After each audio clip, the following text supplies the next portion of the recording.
नमस्कार, आप देख रहे हैं राजवार्ता और मैं हूं आपके साथ शिवम। लखनऊ स्थित महर्षि यूनिवर्सिटी कैंपस में इस बार महर्षि जयंती का भव्य तरीके से आयोजन किया गया। इस महर्षि जयंती के मौके पर संत समागम कार्यक्रम हुआ, जहां पर देश भर से आए हुए संतों ने महर्षि महेश योगी से जुड़े अपने विचार साझा किए। इस कार्यक्रम के मुख्य अतिथि रक्षा मंत्री भारत सरकार श्री राजनाथ सिंह जी रहे।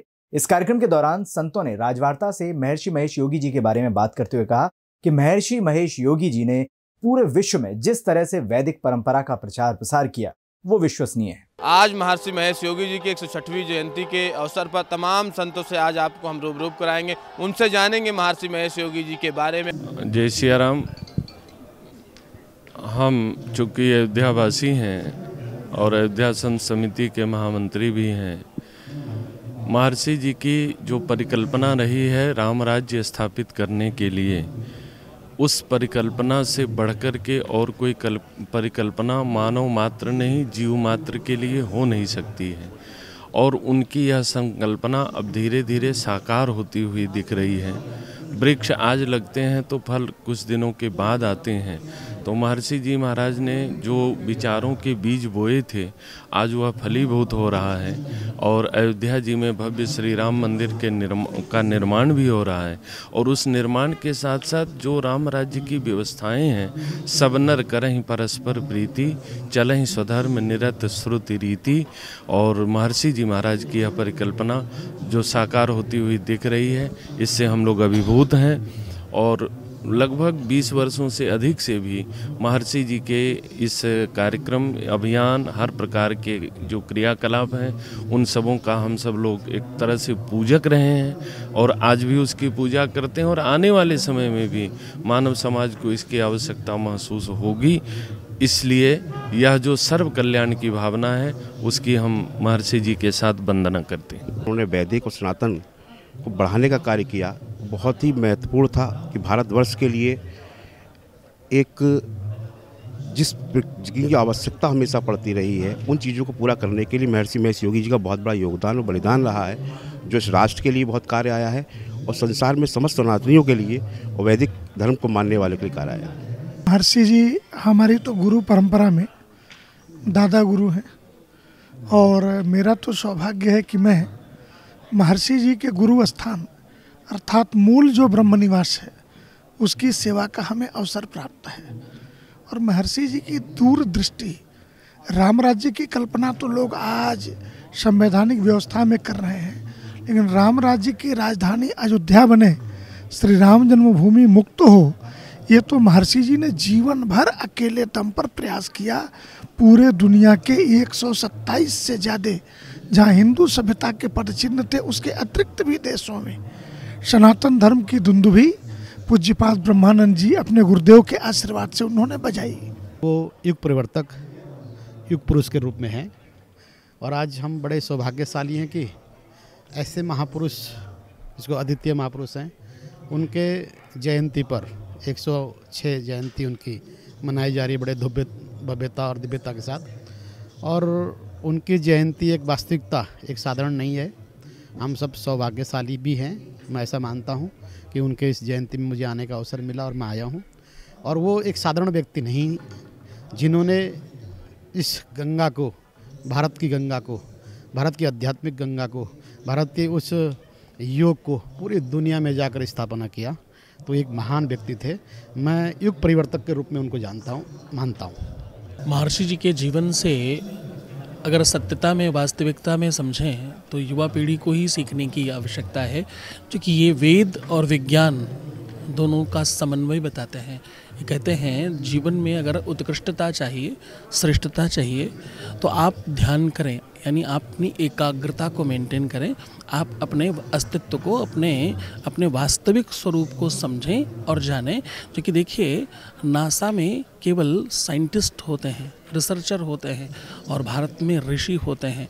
जब आप वेद पढ़ते हैं तो आपका वास्तविक ज्ञान होता है। तो ये वेद पढ़ाने के लिए, आयुर्वेद बताने के लिए और वास्तविकता में, सत्य में अगर आप समझें तो ये ज्ञानी बनाने के लिए जाने जाने वाले संत हैं। और इन्होंने युवा पीढ़ी के लिए मन, बुद्धि, चित्त को और श्रेष्ठ बताने के बहुत सारे मंत्र और बहुत सारे सूत्र बताए हैं। तो मुझे लगता है महर्षि महेश योगी जैसे युवाओं को बहुत कुछ सीखने की आवश्यकता है। उन्होंने देश के साथ साथ विदेशों में भी हमारी सनातन संस्कृति का, हमारे सनातन धर्म का बहुत प्रचार प्रसार किया। अभी वर्तमान में आवश्यकता है कि हम उनके उस व्यक्तित्व का अनुसरण करें जो उन्होंने युवा पीढ़ी को संयम, सेवा, साधना, समर्पण, स्वावलंबन ये दिया। यदि हम संयमित होंगे तो हमारे अंतःकरण में सेवा का भाव उत्पन्न होगा। यदि हम सेवक होंगे तो हमारे अंतःकरण में साधक का भाव उत्पन्न होगा। और यदि हम साधक हो जाएंगे तो हमारे अंतःकरण में समर्पण का भाव उत्पन्न होगा। और जब हम समर्पित हो जाएंगे तो हम स्वावलंबी हो जाएंगे, अपना निर्माण स्वयं कर सकते हैं। तो आज हमें यही उनके व्यक्तित्व से सीखना चाहिए और उनकी प्रेरणा से युवाओं को इस पे चलना चाहिए। गुरु और शिष्य की जो परंपरा है उसको उन्होंने एक ऐसा स्वरूप दिया कि अपने गुरु के प्रति वो हमेशा समर्पित रहे। और निश्चित ही अगर आज हम ये देखते हैं कि वो इतनी वैभवशाली सारा कुछ प्राप्त होते हुए भी और अपने एक ऐसी उन्होंने पद्धति जाहिर की जिससे कि सारे पाश्चात्य जगत को भी उन्होंने अपनी ओर आकर्षित किया, तो उसमें केवल और केवल जो उन्होंने अपने गुरु से प्राप्त किया था उसी का ही वो स्वरूप था। और गुरु कृपा ही केवलम हमारे अपना मनीषियों ने, हमारे शास्त्रों ने यही कुछ कहा है।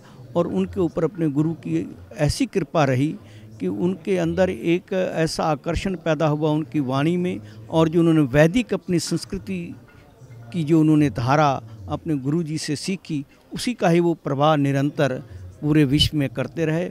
और आज अपने भारतवर्ष को भी उन पर गर्व है जो उन्होंने एक ऐसा कार्य किया और भारत का नाम भी ऊंचा किया है। और आज भी उनकी जो संस्थाएं हैं वो उसी पद्धति पर चल कर के वैदिक संस्कृति को आगे बढ़ा कर के अपना शिक्षा के क्षेत्र में अग्रणीय होकर के सारा कार्य कर रही हैं। जय श्री कृष्ण। महर्षि जी के जीवन से आज की पीढ़ी बहुत कुछ सीखने को मिला है।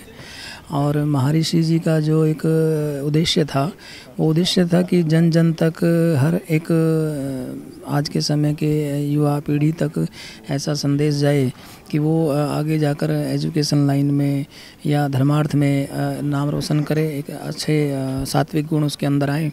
तो उनका वो सपना जो है आज पूरा हो रहा है। और ऐसे ही उनकी आत्मा शारीरिक रूप में नहीं है लेकिन वो आज एक निराकार रूप में रहकर सभी के अंदर सभी को अपना आशीर्वाद दे रहे हैं। और उनका प्रकाश उसी समय से आज भी वैसा ही प्रकाशित है जैसे पहले था।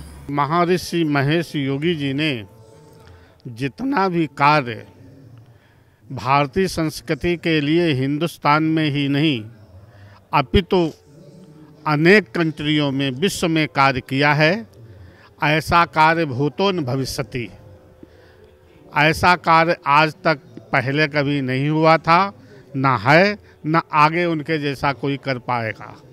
भविष्य में कोई ऐसा अवतारी पुरुष हो तो उस कार्य को कर सके। पूज्य महर्षि महेश योगी जी महाराज पूज्य ब्रह्मानंद जी महाराज के शिष्य थे। ये 5 गुरु भाई थे और हम लोगों ने सन 80 तक वो हरिद्वार अरद कुंभ में आए थे, तो मेरा बैठने का अवसर प्राप्त हुआ। और जो उन्होंने किया है, जो उनके अनुयायी हैं, वो उन्हीं के संकल्पों को आगे बढ़ाएं, ऐसी मैं उनके अनुयायियों से अपेक्षा करता हूँ। पूज्य महर्षि योगी जी महाराज ने विश्व बंधुत्व के साथ, वसुधैव कुटुंब के साथ सनातन संस्कृति को आगे बढ़ाने के लिए विश्व बंधुत्व को भाव को आगे बढ़ाते हुए यह जो हमारी राष्ट्रवाद है, ये सनातन संस्कृति है, ये अखंड है, अछून है, इसको उन्होंने आगे बढ़ाया। इसमें नौजवान पीढ़ियों को सजग, सतर्क और जागरूक होकर उनकी भाव की, उनकी कार्यशैली को, उनके विचार को, उनकी भावना को समझकर और आगे बढ़ें, जिससे उनके जीवन में खुशियाँ ही खुशियाँ आएगी। कार्यक्रम में संतों का स्वागत करते हुए महर्षि संस्थान के अध्यक्ष श्री अजय प्रकाश श्रीवास्तव ने कहा कि महर्षि जी ने गुरुदेव की कृपा से वैदिक ज्ञान का निचोड़ पूरी दुनिया को समझाया। जय गुरुदेव। परम पूज्य जगत गुरु शंकराचार्य महाराज के चरणों में वंदन। सभी संत महात्मा के चरणों में नमन वंदन। मैं सबका नाम एक लूँगा तो बहुत समय निकल जाएगा, समय का अभाव है। मैं आप सबसे क्षमा मांगता हूँ और सबके चरणों में वंदन करता हूँ। माननीय यशस्वी रक्षा मंत्री जी, आपका हम स्नेह और प्यार हम लोगों के पर हमेशा बना रहता है। आपका बहुत बहुत अभिवादन और वंदन। और बाकी जो राजसत्ता राजनेता उपस्थित हैं उन सबको मेरा प्रणाम। महर्षि जी का जन्म उत्सव जो हम लोग आज मना रहे हैं, उसका उद्देश्य एक उत्सव मनाने का नहीं होता है। महापुरुषों का जब जन्म दिवस मनाया जाता है तो उनका जो ज्ञान है उसको याद किया जाता है। महर्षि जी ने अपने गुरुदेव के प्यार के और आशीर्वाद के द्वारा पूरे विश्व में वैदिक जो अपना ज्ञान है उसका निचोड़ लोगों को समझाया और उसका निचोड़ निकाला भावातीत ध्यान के रूप में, जो कि एक प्रैक्टिकल सिस्टम ऑफ मेडिटेशन था। उसके द्वारा सबको सिखाया और अपनी वैदिक ज्ञान को पूरे विश्व में फैलाने के लिए पूरे गुरुदेव के आशीर्वाद से करीब 1955 या 1956 में अकेले निकले भारत से, अकेले, और खड़ाऊ पहन के, बगल में झोला लटका के, और सिर्फ गुरुदेव का आशीर्वाद उनके पास था। हम लोग जब कभी पूछते थे महर्षि जी से कि महर्षि जी आपने कैसे इस चीज़ को मैनेज किया कि अकेले निकले। उन दिनों तो हवाई जहाज़ भी इतने नहीं होते थे, पानी के जहाज़ से गए थे। तो महर्षि जी कहते थे हमारे पास तो गुरुदेव का आशीर्वाद था और किसी चीज़ की आवश्यकता नहीं थी। और जैसा शुरू में जगत गुरु शंकराचार्य जी ने बताया कि महर्षि जी हमेशा गुरुदेव की पूजा करवाते थे। और अब हमेशा महर्षि जी का ये था कि हम जो भी ध्यान सीखने आएगा पहले गुरुदेव की पूजा करके गुरुदेव से आशीर्वाद लेगा, ध्यान शिक्षक जो होगा फिर ध्यान सिखाएगा।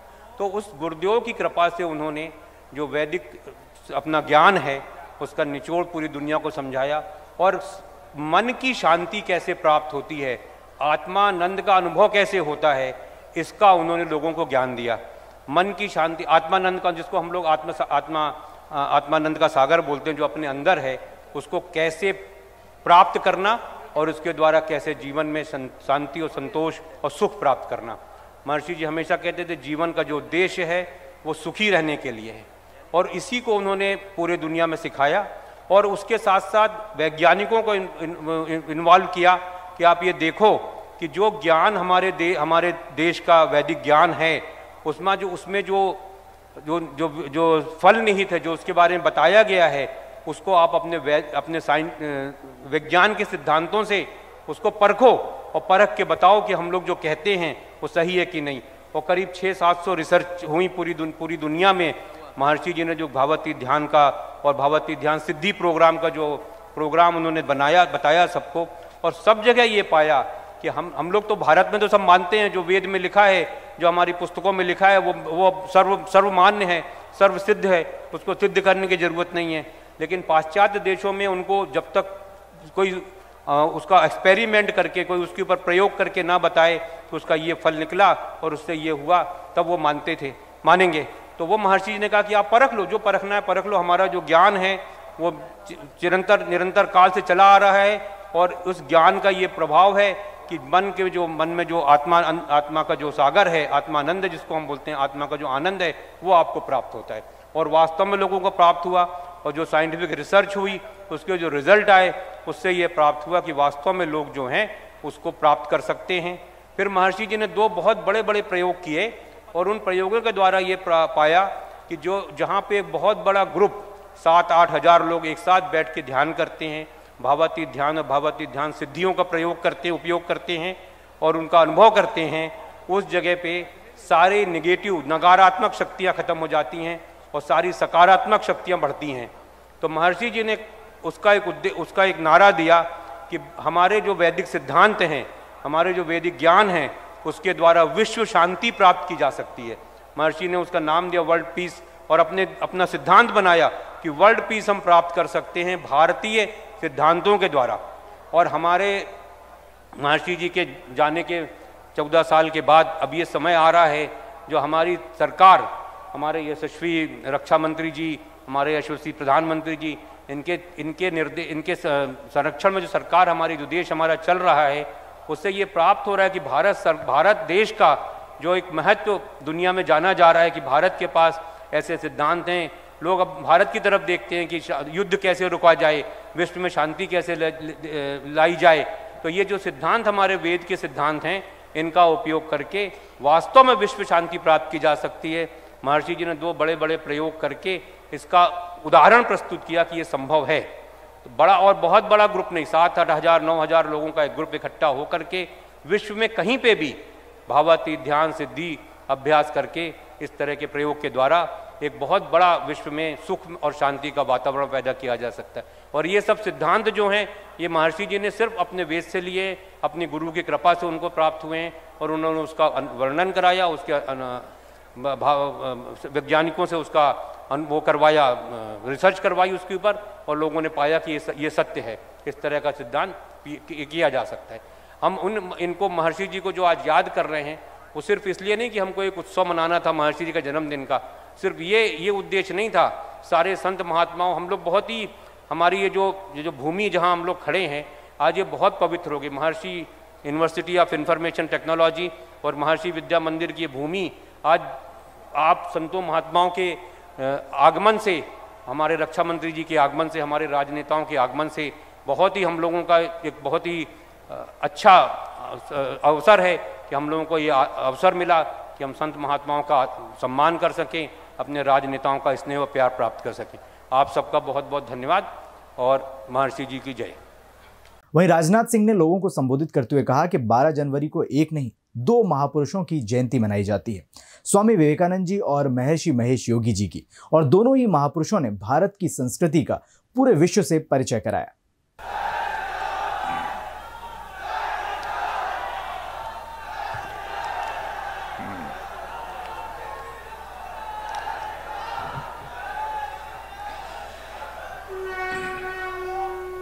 परम पूज्य जगतगुरु शंकराचार्य स्वामी वासुदेवानंद जी सरस्वती जी महाराज और इस कार्यक्रम में उपस्थित सभी हमारे पूज्य संतगण,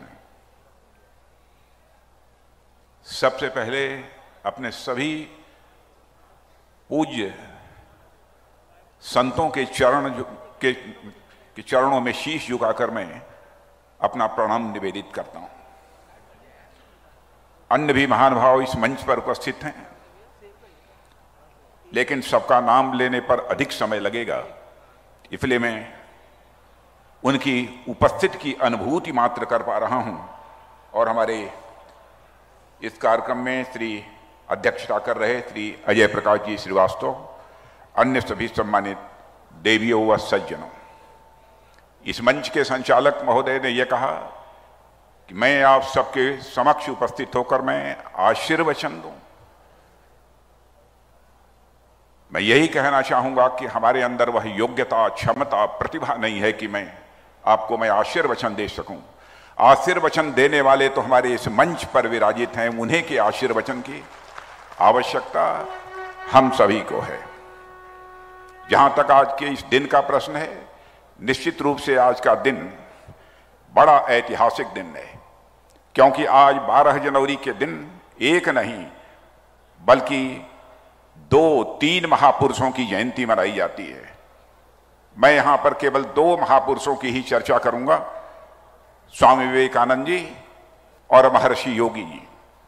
स्वामी विवेकानंद जी का जन्म आज ही के दिन 1863 में कलकत्ता में हुआ था और उनकी स्मृति में आज पूरे देश में युवा दिवस मनाया जा रहा है।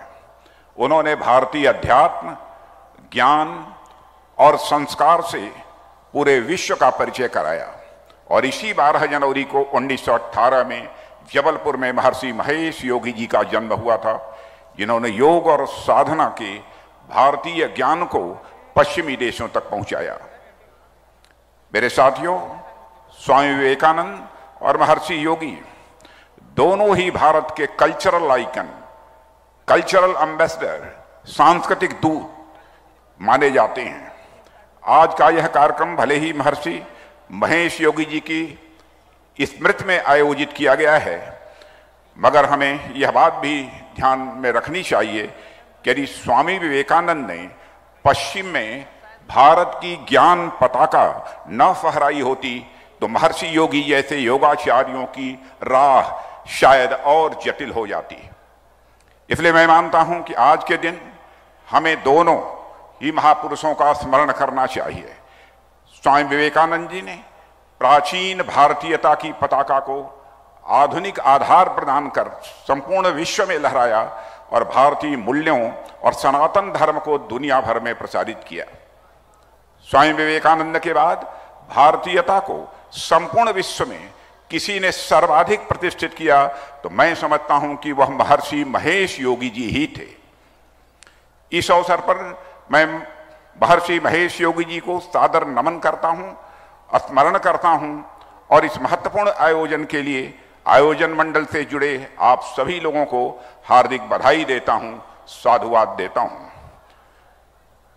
देवियों व सज्जनों, मानवता के समक्ष जब जब भी संकट आया है, अज्ञानता के अंधकार में समाज जब जब भी डूबा है, तब तब समाज में ऐसे युग पुरुषों का आविर्भाव हुआ है जिन्होंने अपने ज्ञान के तेज से समाज को सदैव आलोकित किया है और उसे एक नई राह भी दिखाई है। पूज्य महर्षि योगी जी वैदिक धर्म और अध्यात्म के एक ऐसे ही शिखर पुरुष थे जिन्होंने ज्ञान पुंज को न केवल अपने भीतर धारण किया बल्कि उसके प्रकाश से संपूर्ण विश्व को भी उन्होंने प्रकाशमान किया। महर्षि महेश योगी जी ने भारतवर्ष की प्राचीन काल से चली आ रही आध्यात्मिक गंगा को उसी तरह समृद्ध किया जैसे गंगा नदी को गोमती समृद्ध करती है। अपने स्वभाव और वाणी के स्तर पर महर्षि योगी जितने ही सरल, शालीन और मृदु थे, अपने ज्ञान और चेतना के स्तर पर वह उतने ही गंभीर, गहरे और सघन थे। साथियों, उन्होंने धार्मिक और आध्यात्मिक पुनरुत्थान का जो आंदोलन चलाया था, वैदिक साहित्य के माध्यम से समस्त विश्व की शांति और समृद्धि के लिए जो संकल्प लिया था, मैं समझता हूं आज दुनिया को उसकी आवश्यकता और बढ़ती जा रही है। आधुनिक युग में महर्षि योगी जी द्वारा दुनिया भर में वेदों और भारतीय संस्कृत का प्रचार प्रसार हमें प्राचीन काल से आचार्य कुमारिल भट्ट और आचार्य शंकर का स्मरण कराता है। आप सभी अवगत होंगे कि कुमारिल भट्ट वैदिक धर्म के अनन्य अनुरागी थे। 6वीं और 7वीं शताब्दी तक आते आते जब समाज मानवता के मूल मार्ग से विचलित हो गया था और वह अनेक बुराइयों और कुरीतियों का घर बन चुका था, ऐसे युग में वेदों को लेकर समाज में बढ़ती अज्ञानता को देखकर उन्हें बहुत ही दुख होता था और वे वेदों का पुनः उद्धार करना चाहते थे। कहते हैं एक दिन कुमारिल भट्ट ज्ञान की नगरी काशी में राजभवन के नीचे से जा रहे थे। इतने में उनके कानों को चौंका देने वाले शब्द सुनाई दिए। उन्होंने ऊपर देखा तो उन्हें झरोखे में एक रानी बैठी हुई दिखाई दी। रानी भी वैदिक धर्म को मानने वाली थी। वह बड़ी ही उदास और चिंतित दिखाई दे रही थी। वह एक वाक्य का लगातार उच्चारण करती जा रही थी कि किम करोमि कगच्छामि को वेदानुद्धरिष्यति, यानी मैं क्या करूं, कहां जाऊं, वेदों का उद्धार कौन करेगा। रानी के शब्द सुनकर कुमारिल के हृदय में स्पंदन हुआ। उनके अंदर का स्वाभिमान जाग उठा और वे गंभीरता के साथ संकल्प पूर्वक बोले, मां विषाद बरा रहे भट्टाचार्योस्मि भूतले, यानी हे रानी खेद न करो, मैं कुमारिल भट्टाचार्य अभी इस पृथ्वी पर मौजूद हूं। देवियों सज्जनों, इसके बाद वे एक प्रतिज्ञा के साथ आगे बढ़े और उन्होंने हर ओर वैदिक धर्म को सिद्ध किया और बताया कि सार्वदेशिक और सार्वकालिक पूर्ण ज्ञान वेदों में ही है, अन्यत्र कहीं नहीं मिलेगा। उन्होंने विभिन्न प्रांतों के दौरे भी किए और वैदिक धर्म को पुनर्स्थापित करने का महान कार्य किया। आगे चलकर उनके इस आंदोलन को शंकराचार्य जी द्वारा पूर्णता प्राप्त हुई। उनका बड़ा स्पष्ट मानना था कि आज दुनिया में जो समस्याएं बढ़ती जा रही हैं, वह चाहे व्यक्तिगत हों या फिर सामाजिक, आर्थिक हों या राजनीतिक, उन सब का समाधान भारतीय चेतना में ही विद्यमान है। और पूज्य महर्षि महेश योगी जी ने भी, मैं समझता हूं कुमारिल भट्ट की तरह भारतीय समाज को महेशोष्मी भूतले, यानी महेश योगी भूतल पर विद्यमान है, का आश्वासन दिया और राष्ट्र में वैदिक आचरण की प्रतिष्ठा का उन्होंने संकल्प किया। उन्होंने न केवल देश में बल्कि देश के बाहर भी वैदिक धर्म की पुनर्प्रतिष्ठा की और दुनिया भर से लाखों लोगों को इससे जोड़ने का उन्होंने कार्य किया। देवियों सज्जनों, दुनिया आज अनेक चुनौतियों का एक साथ सामना कर रही है। पूरा विश्व एक अंतर्द्वंद से गुजर रहा है। एक तरफ हम देख रहे हैं कि दुनिया बड़ी तेजी से आगे बढ़ रही है और वर्ल्ड इकोनॉमी यानी विश्व की अर्थव्यवस्था में लगातार वृद्धि हो रही है, प्रॉस्पेरिटी यानी समृद्धि हो रही है, उत्पादन में लगातार बढ़ोतरी हो रही है, साइंस और टेक्नोलॉजी में अभूतपूर्व वृद्धि हो रही है। पर इसके विपरीत दुनिया एक अवसाद से भी घिरती जा रही है। मनोरोगियों की संख्या में बढ़ोतरी हो रही है।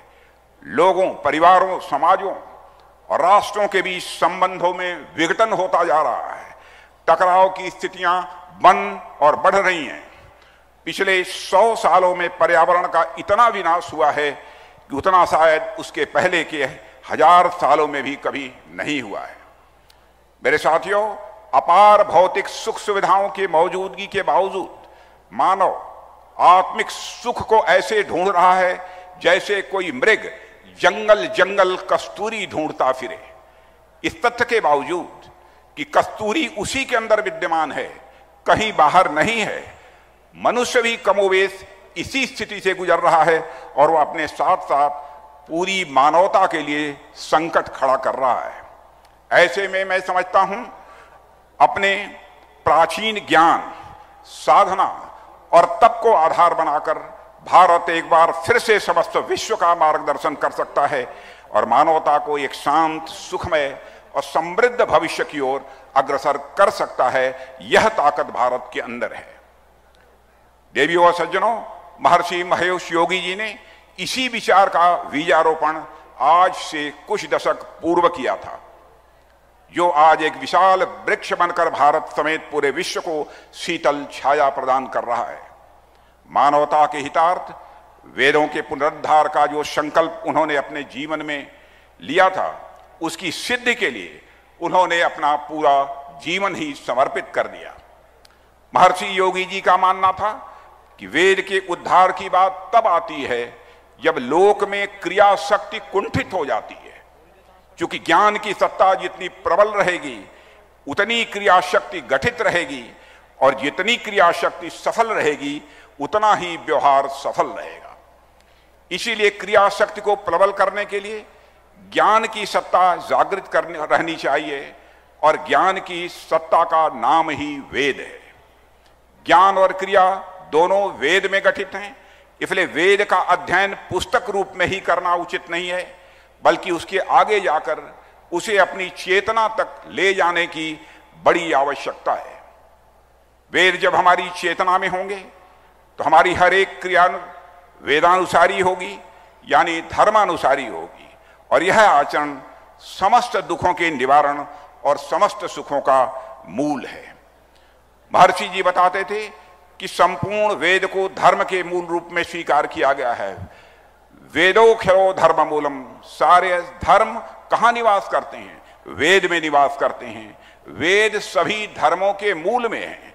जिस तरह किसी वृक्ष में जितने भी फल हैं, जितने भी पत्ते हैं, जितनी भी डालियां हैं, सबका संरक्षण संवर्धन मूल से यानी जड़ से ही होता है, उसी तरह सारे विश्व और ब्रह्मांड की क्रिया का मूल भी यदि कोई है तो वह वेद है। और वेद क्या है, ज्ञान क्या है? यह कहते हैं कि अपनी चेतना का एक स्पंदन है। वेद पूर्ण ज्ञान है और समस्त व्यक्ति जगत का आधार है। मानव अगर अपनी चेतना जागृत कर ले तो वह पूर्ण विकसित, रिद्धि सिद्धिमान और सर्वगुण संपन्न बन सकता है। देवियों और सज्जनों, महर्षि महेश योगी द्वारा मानवता को जो सबसे बड़ी देन थी वह थी ट्रांसेंडेंटल मेडिटेशन, यानी भावातीत ध्यान।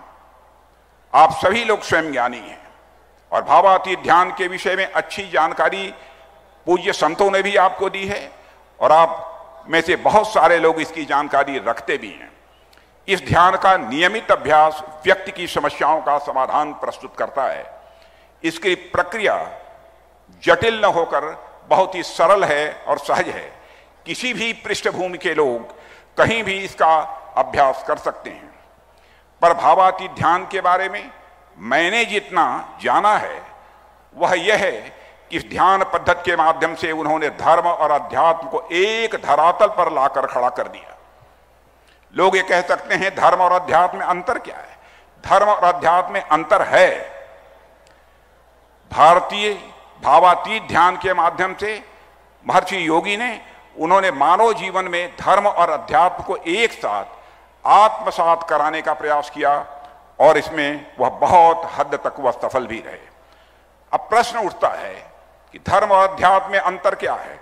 सामान्य तौर पर तो इसे एक ही दृष्टि से देखा जाता है, पर वास्तव में इसके एक मूलभूत अंतर है। धर्म की आधार भूमि कर्म है, जबकि अध्यात्म की आधार भूमि चिंतन है। मनुष्य का गुण क्या है, उसका कर्म क्या है, उसका स्वभाव क्या है और उससे दूसरे लोग कैसे प्रभावित होते हैं, समाज कैसे प्रभावित होता है, यह उसके धर्म से तय होता है। मैं पहले यहां स्पष्ट कर दूं कि जब मैं धर्म या कह रहा हूं तो उससे मेरा मतलब मानव का स्वाभाविक धर्म, न कि कोई पंथ अथवा मजहब।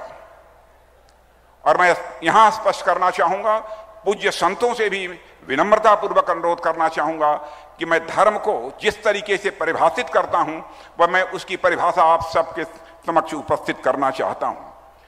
जो विधि विधान नियम पर नियम अखिल ब्रह्मांड के जड़ अथवा चेतन के अस्तित्व की सुरक्षा की गारंटी देते हैं, उसे ही हम धर्म कहते हैं। जो विधि विधान नियम परिनियम इस अखिल ब्रह्मांड के जड़ अथवा चेतन के अस्तित्व की सुरक्षा के साथ साथ उसके परिपालन की गारंटी देते हैं, उसी विधि विधान नियम पर नियम को हम धर्म कहते हैं। मैं एक कदम और आगे जाना चाहता हूं। इस अखिल ब्रह्मांड के जड़ अथवा चेतन के अस्तित्व की सुरक्षा के साथ साथ उसके परिपालन की गारंटी के साथ साथ जो विधि विधान नियम पर नियम उसके विकास और संवर्धन की गारंटी देते हैं, उसी विधि विधान नियम पर नियम को ही हम धर्म कहते हैं। अध्यात्म का जहां तक प्रश्न है, अध्यात्म की तरह तरह की परिभाषाएं की गई हैं, लेकिन जितना एक विज्ञान का छात्र होने के नाते मैं समझ पाया हूं, एक मैथमेटिक्स का छात्र होने के नाते मैं समझ पाया हूं, मैं पूज्य संतों के समक्ष उसे रखना चाहता हूं। मैं यह मानता हूं मंदिर में जाकर पूजा करना केवल ही अध्यात्म नहीं है, अध्यात्म का एक भाग है, आध्यात्मिक ऊंचाइयों को हासिल करने का एक माध्यम है, लेकिन वही अध्यात्म नहीं है। मनुष्य मन प्रधान प्राणी है। मेरा यह मानना है एलिवेशन ऑफ मन का उन्मन होना, मन का बड़ा होना, यही अध्यात्म है। यदि मैं गणित के फार्मूले में इसको कहूं, मान लीजिए थोड़े समय के लिए आपका मन एक सर्किल है, एक सर्किल यानी एक आपका मन एक वृत्त है, तो हम इसको यूं कह सकते हैं, जैसे जैसे आपका मन बड़ा होता जाएगा उसी अनुपात में आप आध्यात्मिक ऊंचाइयों को हासिल करते चले जाएंगे। छोटे मन का व्यक्ति कभी आध्यात्मिक ऊंचाइयों का हासिल नहीं कर सकता है। छोटे मन का व्यक्ति कभी आध्यात्मिक नहीं हो सकता है। इसको गणितीय समीकरण मैथमेटिकल इक्वेशन में कहना हो तो मैं कह सकता हूं सर्कमफेरेंस ऑफ मन is directly proportional to the magnitude of सुख। सर्कमफेरेंस ऑफ मन is directly proportional to the magnitude of sukh. Circumference of man is directly proportional to the magnitude of anand. Circumference of man is directly proportional to the magnitude of paramanand. देवियों व सज्जनों, परमानंद की कोई परिधि नहीं होती, वो तो परमानंद है। लेकिन मैंने केवल समझाने के लिए आप सबके समक्ष ये बात रखी है।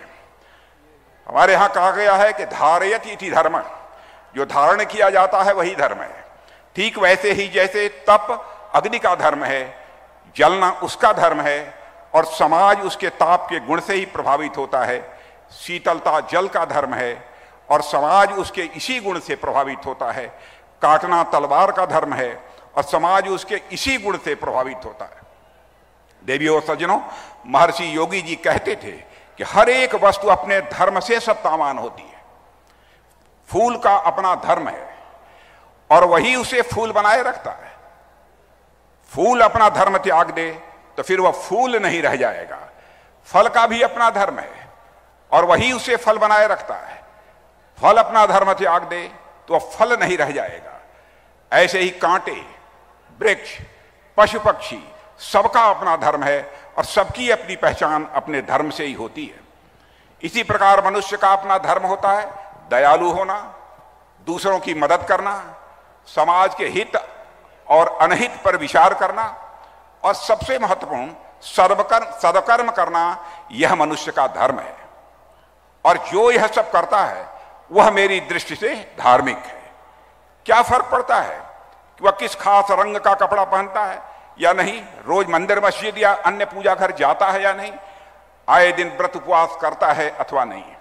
मैंने अपने जीवन में ऐसे अनेक लोग देखे हैं जो अपनी शिक्षा दीक्षा के चलते अथवा भगवान जाने किसी फैशन के चलते अपने आप को एथिस्ट, नास्तिक कहने के शौकीन होते हैं, पर वास्तव में अपने कर्मों के चलते वे आंतरिक रूप से बड़े धार्मिक और आध्यात्मिक होते हैं, ऐसा मेरा मानना है। वे दूसरों की मदद करने, अपना काम समय पर कुशलता और ईमानदारी से करने में विश्वास रखते हैं। कुशलता से कर्म करने को तो गीता में भगवान योग कहते हैं, योगः कर्मसु कौशलम। ऐसे में इन लोगों को तो धार्मिक के साथ साथ योगी भी कहा जा सकता है। अधिक विषयांतर न करते हुए कहना मैं यह चाहता हूं, किसी व्यक्ति का, वस्तु का गुण या स्वभाव जिससे उसका समाज और परिवेश प्रभावित होता है वह धर्म ही है।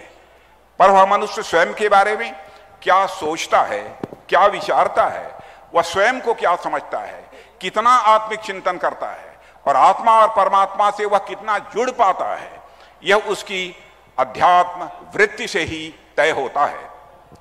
अध्यात्म का अर्थ होता है आत्मज्ञान, अध्यात्म का अर्थ होता है आत्मचिंतन, आत्ममनन एवं विश्लेषण, और अध्यात्म का अर्थ होता है देवियों सज्जनों परमात्मा से मिलन का प्रयास, यानी जीवन में परमानंद की प्राप्ति। जब मैं आत्मज्ञान की यहां बात कर रहा हूं तो उसका अर्थ है स्वयं को भली भांति जानना। हम अपने आप को जितना अधिक जान सकेंगे, हम अपने शरीर को और मन को उतना ही बेहतर अनुशासित और नियंत्रित कर सकेंगे। और अध्यात्म अपने मन की ऐसी शक्तियों पर नियंत्रण पाने का एक अद्भुत और महत्वपूर्ण मार्ग है, यह बात मैं विश्वास के साथ कह सकता हूं। इसी तरह जब मैं आप लोगों के सामने परमात्मा से मिलन के प्रयास की मैं बात करता हूं तो मैं स्पष्ट करना चाहूंगा परमात्मा से मेरा तात्पर्य क्या है। दुनिया भर के हर एक धर्म और संप्रदायों ने परमात्मा को अपनी अपनी दृष्टि से देखा और उसे परिभाषित भी किया है। किसी ने उसे सगुण के रूप में देखा है, किसी ने उसे निर्गुण के रूप में देखा है, किसी ने गुरु के रूप में देखा है, तो किसी ने एक अलौकिक तत्व के रूप में देखा है। पर इन सबके बावजूद एक समान तथ्य जो आपको लगभग सभी पंथ में मिलेगा वह है इस धरती पर जीव मात्र में परमात्मा की उपस्थिति की स्वीकृति।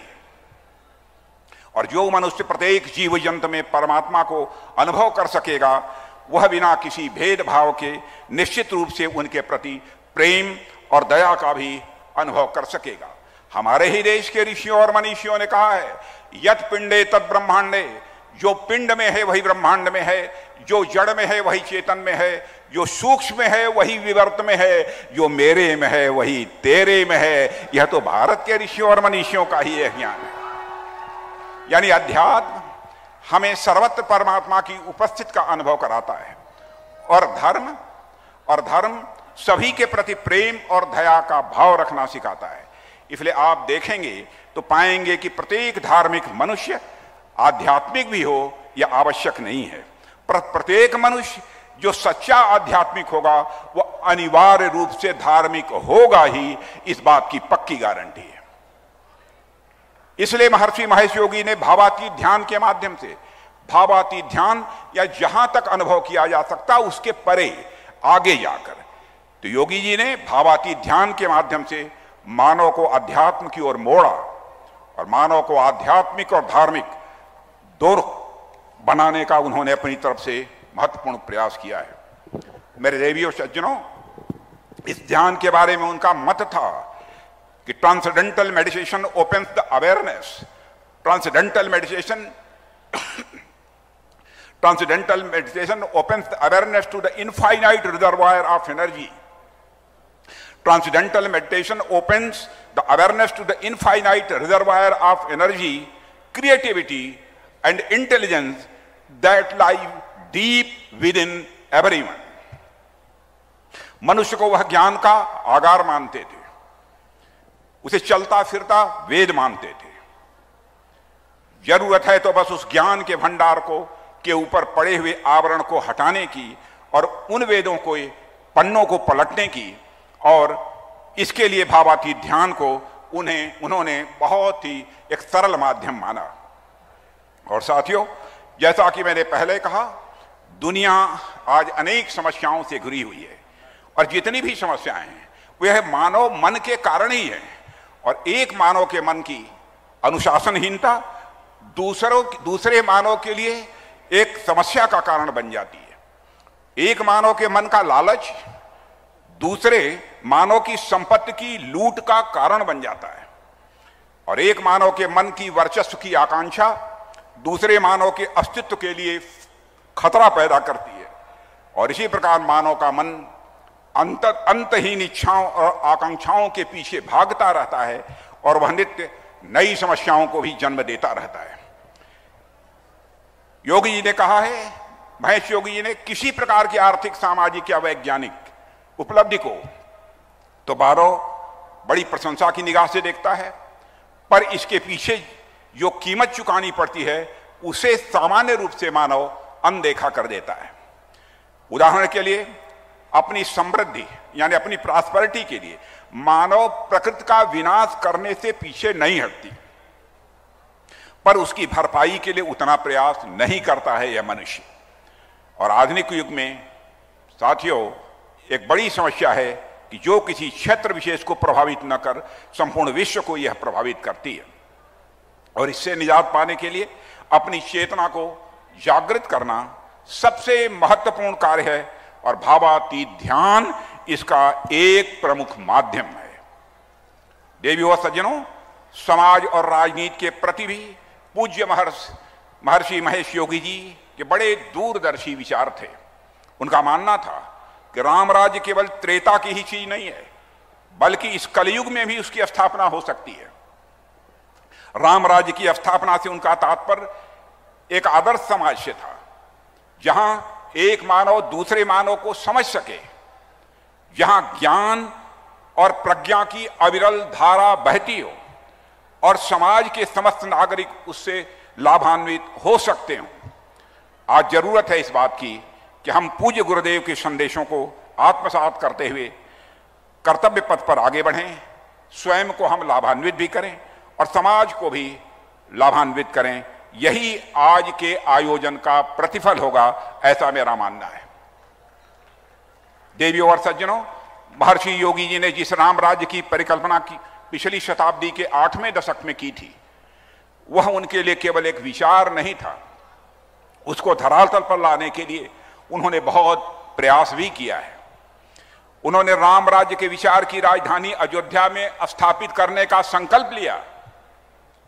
आज हम सबके लिए हर्ष का विषय है कि अब अयोध्या में भगवान श्री राम का भव्य मंदिर बन रहा है, और वह मंदिर केवल भगवान श्री राम का मंदिर मात्र नहीं होगा, बल्कि राम राज्य के विचार का वैश्विक सांस्कृतिक केंद्र होगा, ऐसा मेरा विश्वास है। अयोध्या में भगवान श्री राम के भव्य और दिव्य मंदिर के लिए इस देश में एक नई सांस्कृतिक चेतना का निर्माण हुआ है।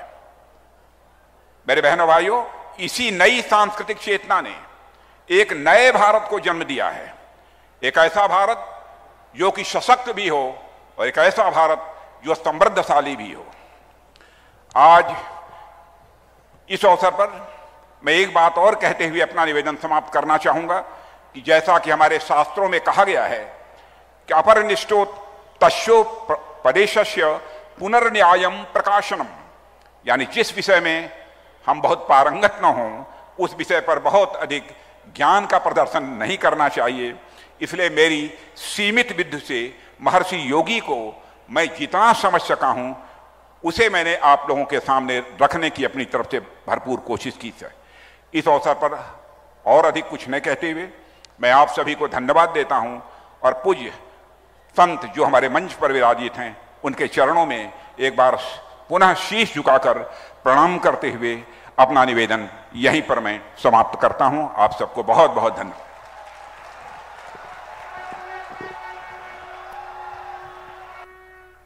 हमारे इस कार्यक्रम में बस इतना ही। आप देखते रहिए राजवार्ता और हाँ, इस चैनल को सब्सक्राइब करना बिल्कुल ना भूलें। धन्यवाद।